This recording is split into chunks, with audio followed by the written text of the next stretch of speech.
चलो बच्चों, तो आज हम लोग बात करने वाले हैं जेईई मेंस में जो क्वेश्चन हुए हैं, जिन बच्चों ने मुझे भेजा हुआ है मेमोरी बेस्ड क्वेश्चन पे हम लोग डिस्कशन करने वाले हैं। जो भी हमें क्वेश्चन भेजा गया है उस पर हम चर्चाएं करने वाले हैं, है ना।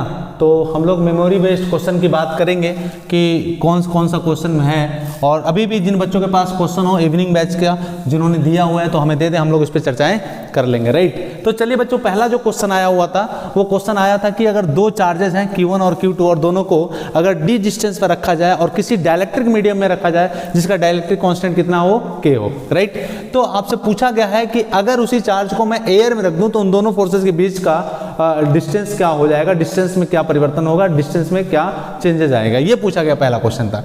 तो चूंकि बच्चों हम लोग जानते हैं कि अगर दो चार्जेस को अगर d डिस्टेंस पर रखा जाए और उसमें उसको डायरेक्टली कांस्टेंट के अंदर रखा जाए तो जो वैल्यू आती है फोर्स की वो कितनी आती है, जो एयर में फोर्स लगेगा उसका बाई कितना, K, है ना। तो मैं ऐसा लिख सकता F1 की वैल्यू, F एयर की बात करें तो 1/4 पाई एप्सिलॉन नॉट हो गया, 1/4 पाई एप्सिलॉन नॉट हो गया, और क्या Q1 Q2 by d square by कितना, K को नीचे हमने लाया तो कितना आया F1 की value 1/4 pi epsilon not Q1 Q2 by KD square. ये बात हम लोग लिख सकते हैं, है ना। और अगर मान लीजिए एयर की बात करें तो 1/4 pi epsilon not Q1 Q2 by d dash, इसको मैं d डैश मान लिया, इसकी जो डिस्टेंस इसको मान लिया d डैश। तो हम लोग क्या लिख सकते हैं 1/4 pi epsilon not Q1 Q2 by d dash का स्क्वायर। अब अगर आप इसको कंपेयर करेंगे बच्चों तो क्या मिलेगा, तो मिलेगा d dash square equal to कितना, KD स्क्वायर, और d डैश की वैल्यू होगी under root K into D।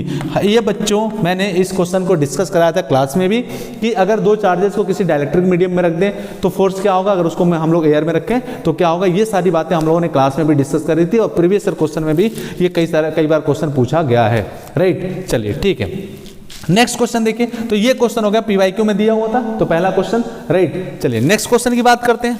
Next question देखिए, ये पूछा गया था वेव से, है ना। वेव का क्वेश्चन है y equal to 0.5 sin 2x - 4t। आपसे पूछा गया था वेव स्पीड क्या है। क्योंकि हम लोग बच्चों जानते हैं कि इसको हम लोग कंपेयर करते हैं इससे y equal to a sin kx - omega t से, तो बच्चों क्या हो जाएगा बोलो। तो k की वैल्यू कितनी आई यहाँ पे, k की वैल्यू आई कंपेयर करें तो 2 आया, और ओमेगा की वैल्यू कितनी आई 4 आई। तो वेव स्पीड की वैल्यू कितनी, ओमेगा बाई k, और लिखेंगे हम लोग कितना 4/2, यानी वैल्यू कितनी आ गई 2 मीटर पर सेकेंड। तो बच्चों अभी भी किसी के पास अभी क्वेश्चन हो तो मुझे व्हाट्सअप करें, उस क्वेश्चन को हम लोग डिस्कस करेंगे, राइट। तो चलिए नेक्स्ट हम लोग बात करना चाहते हैं, राइट। चलिए नेक्स्ट क्वेश्चन की हम चर्चा करेंगे।